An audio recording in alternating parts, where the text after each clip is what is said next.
So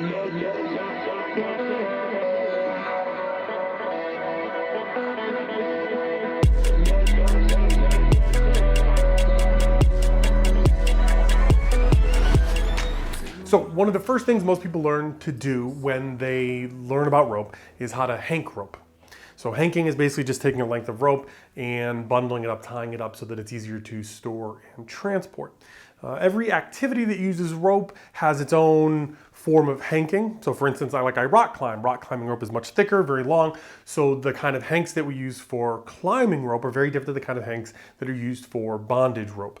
And then even some bondage folks will hank in different ways than I do. For instance, some folks who do a lot of performance type of tying will hank in a fashion that they believe makes it easier to sort of throw the rope out and have it extended with no tangles and easy to start tying with.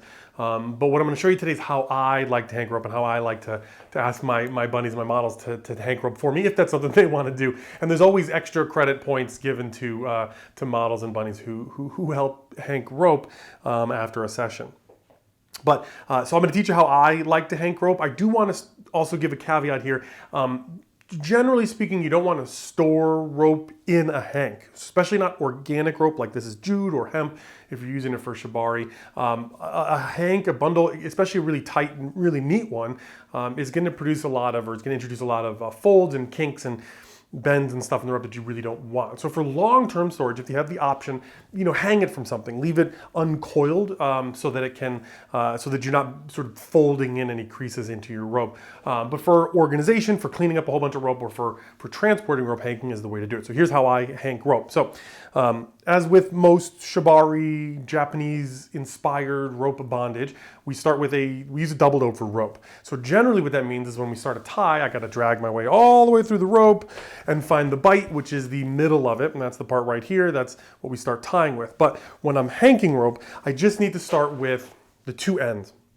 So basically, I find a piece of rope on the floor after a session or whatever. I'll grab the two ends. I'll pull it through, make sure there's no tangles in it, and then I'll find these two end knots. I use big giant overhand knots. It's actually one of my longer pieces of rope, so it's got a double knot on the end so that I can tell that it's a longer piece of rope. But either way, same thing. Take the two end knots, take my right hand, put them in the bottom of my fist, the knots in the bottom of my fist, and then pull this rope. And what that'll do is that'll catch these ropes against my hand, and that'll kind of make sure that the rope is even. So I'm starting, with the two ends even together. And then with my other hand, I pull out a length of rope that will be about the length that I want the hank to be. Now, a longer hank will be kind of floppy. A shorter hank will be really compact, but it'll get sort of thick and start to get unwieldy. So there's a kind of a sweet spot. About here's where I like it. This is not an exact science, however, and if I hank 5 pieces of rope back to back, they're not all going to be exactly the same size, but this is about where I'd like to be. So pull out the length of rope that I want the hank to be, and then just sort of start bending the rope against each other. Some people will call this creating a figure 8. What you'll see that I'm doing when I grab with this hand is that I'm letting go, so I'm not really creating a figure 8. I'm just kind of folding the rope against each other and making it shorter, folding the rope. So as I get down to a point where I got about one more fold or so left of this, this working end, which is where the bite is. That's when I'm going to stop folding the rope against each other. I'm going to pass the whole bundle to my left hand. And then with my right hand, I'm going to grab this working end and pull tightly and start wrapping this way against or around the rest of the rope. And so the tighter I pull this, and the more times I wrap it, essentially it's going to be a neater, kind of tighter, more compact hank. But again, it's not an exact science. The amount of rope you're going to have left over after doing folds is going to be determined by how long the rope is, how far you pulled your hands out. So don't expect these wraps to be the same amount every time. Sometimes it's going to be a little bit thicker, a little bit skinnier, but generally try to aim for consistency.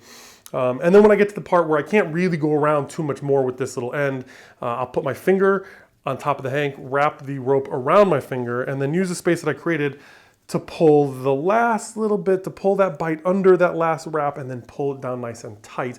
And so you can see what I've done here is I've got this whole hank of rope together. It's organized, there's no tangles in it. And then when I want to use it, I've got this little bit sticking out right here, which is the bite, so I can just pull the bite out from underneath it, drop the hank, it spins. It's not real dramatic or fast. There are other ways to hank rope that will do that. But then I've got the bite. And this should be the exact bite. I don't need to drag all the way through my rope and find the ends and double check whether or not that's actually the middle of the rope.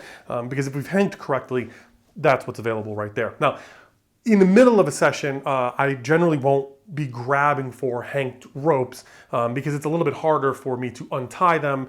And sometimes, things happen when you start trying to throw a rope around, tangles and stuff like that.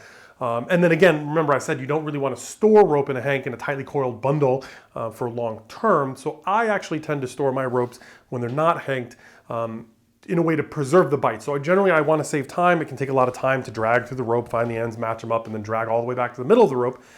So what I'll do is I'll take the bite once I have found it, and if I'm going to store the rope without hanking it, I'll just do what's called a slipped overhand on a bite. So basically I'm making an overhand knot that's slipped, but it's leaving the bite where it should be, so that when it comes time to use this rope, I just pull the rope out and I've got the bite handy. That's another technique. The key of this video, I really just wanted to show you guys how to hank rope, because again, models and bunnies get extra credit if they know how to hank rope, and that's how I do it. So yeah, give it a shot. It takes a little bit of practice to get smooth at it, but it's pretty easy and it's a useful skill.